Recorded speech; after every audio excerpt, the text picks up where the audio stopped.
他逼哭顶级地产大佬，轻松收割20多位明星和26万股民，狂卷近800亿后远走美国之后，更是凭借一句下周回国的空头支票，将这场大戏遥控了8年。一个山西穷小子凭什么能把忽悠变成一种持续8年的商业模式？今天不谈道德，只谈他的致富密码。聊到贾跃亭，很多人第一反应是骗子、老赖，这顶帽子扣了8年都快长在他脑袋上了。但不知道你有没有一种感觉，如果我们只把他当成一个简单的骗子来看这事儿，反而有点没意思了。他为什么能把这出戏唱到今天，是因为他身体里的晋商基因。先说晋商的赌，那真是在阎王爷眼皮底下抢饭，吃我们常听的走西口，听起来很浪漫，但实际上是一场死亡率高达30%的死亡游戏。清史稿里记载，平均每3个人出去就有1个回不来，这哪是做生意，这分明是拿命在赌。赢了带着财富衣锦还乡，赌输了尸骨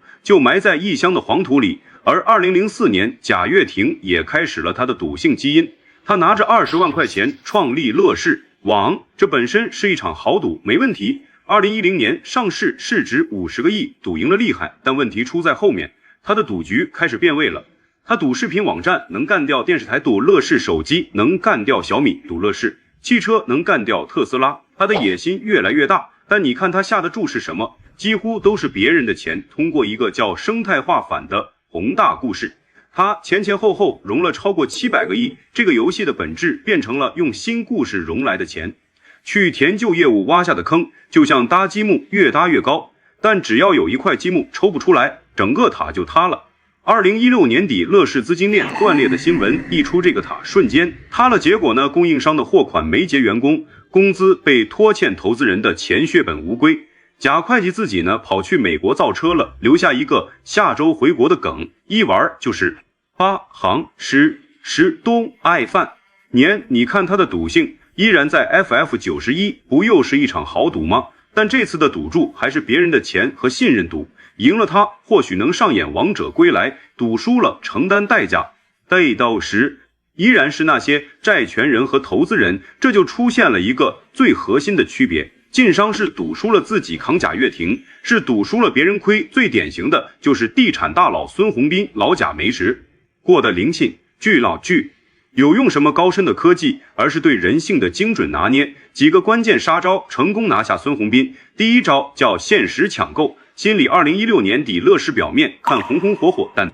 内湿火熟，不人知道资金链已经快断了。贾跃亭就营造出一种现在你进来是抄底，是雪中送炭等危机，过去你就是头号功臣的紧迫感，这恰恰击中了孙宏斌。这刀中崴就第二招，也是我觉得最绝的一招，叫真诚的陷阱，或者说用真相来撒谎。贾跃亭太高明了，他知道完全隐瞒是下策，所以当孙宏斌带着团队来辞做马三尽职调查时，老贾玩了一手主动坦白，他主动暴露一些看起来严重但其实是冰山一角的问题，比如几十亿的应付账款，他表现得特别实在，说兄弟不瞒你公司现在有这些困难。这一下子就让孙宏斌觉得老贾这人靠谱不藏私，问题都摆台面上了，就这么多了。他后来还公开说贾跃亭是厚道人，可贾跃亭隐藏的是关联交易，是盘根错节的担保网，是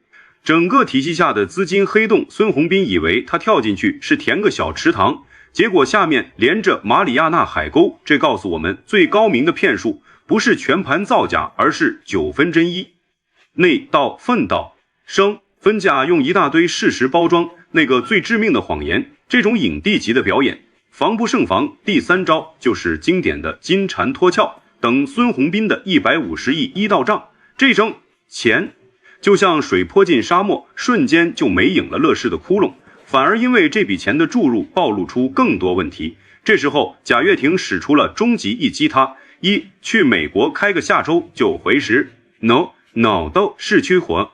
来的会为民走了，然后留下那句经典的下周回国，紧接着就辞去了所有职务。这一下性质完全变了，孙宏斌从一个来救场的白衣骑士顺百间变成了全世界眼中的接盘侠和笑话，所有的债务骂名无解的难题全都结结实实砸在了他这个新董事长身上。这不仅仅是钱的问题，这不仅是一种极致的背叛和公开处刑。所以孙宏斌后来在发布会上的眼泪真的不只是心疼那150亿，那是一个强人的信念崩塌，他对自己看人眼光的失控，自信他对商业规则的认知都被彻底击碎了。他面对的是一个用常规商业手段根本无法解决的烂摊子，是一种深深的无力感和被羞辱感。所以我们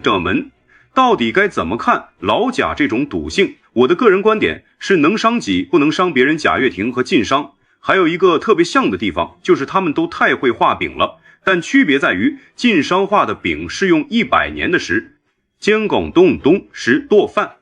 煎真材实料给烙熟了，而贾会计画的饼到今天还主要停留在 PPT 上。这第二部分我们就聊聊这个叙事能力。同样的画饼，为啥结局一个上天一个上看？你记得黄老入地先看晋商画的饼，就4个字：汇通天下。这饼画的大不大？太大了，意思就是全中国的银子，你在我这儿都能汇通无阻。但人家牛在哪儿呢？牛在不是光喊的口，问的是户。浩儿是为这4个字搭建了一套坚如磐石的信用系统，我管它叫3板斧。第一板斧是技术防伪，第二板斧是制度保障，他们搞顶身股，伙计也见动石报地新度能分红，大家是一条船上的人，分号出事。总号兜底最传奇的是8国联军打进来的时候兵荒马乱，很多晋商票号愣是坚持凭票付款，战火都不能单省商勿兑付信用，这制度背书稳当。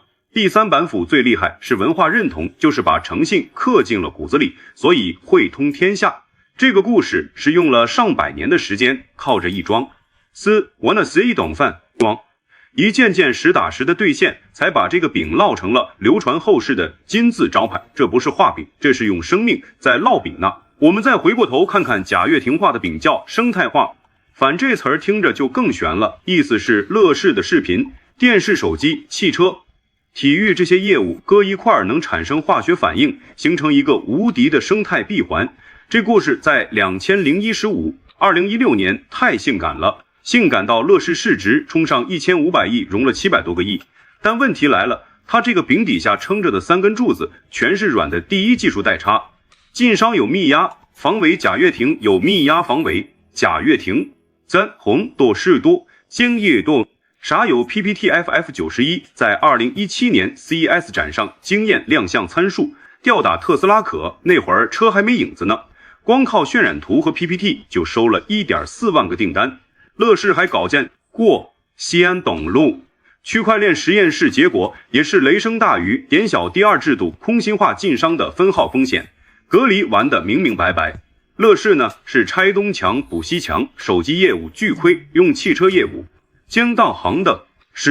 务融来的钱去填视频网站，烧钱靠版权生意输血，整个生态不但没化反，反而成了个巨大的资金黑洞，一损俱损。第3也是最伤的一点，信用透支。晋化冷康商是战火中也要兑付汇票。贾跃亭是下周回国，说了8年 FF91 量产延期了10几次，最近甚至扯上什么币安汽车的加密货币传闻，虽然物腹肌国竞速马上辟谣，但这种操作无疑是在已经快见底的信用账户上又透支了一把他的故事，永远在即将实现的路上，但兑现的刻度尺好像从来没动过。所以咱们对比一下能得到什么启发，我的看法是会讲故事。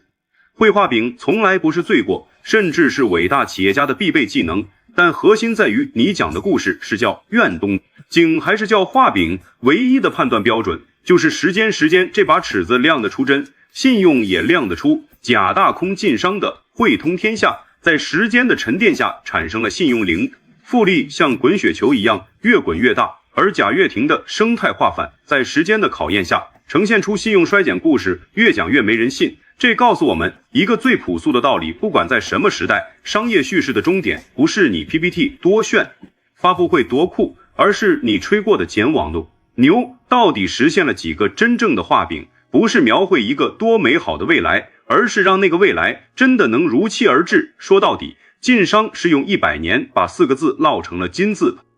招舞蹈时丧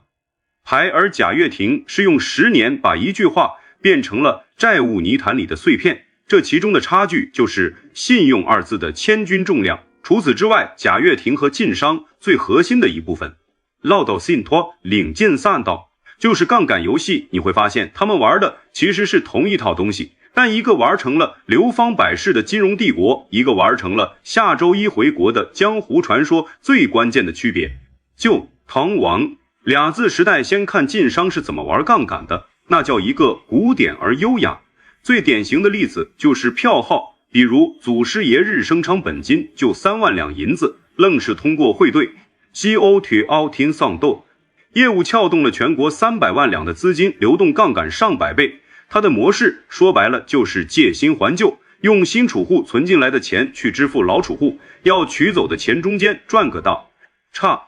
架着听起来是不是有点那个庞氏的味道？但它为啥能稳稳当当运行了将近1个世纪？因为它生对了时代。我们再看看贾跃亭，他玩的就是一场互联网时代的极限跑连，酷。但他的问题在于，时代给他的那3个保护罩全碎了，注定只能留下一声叹息和一个梗。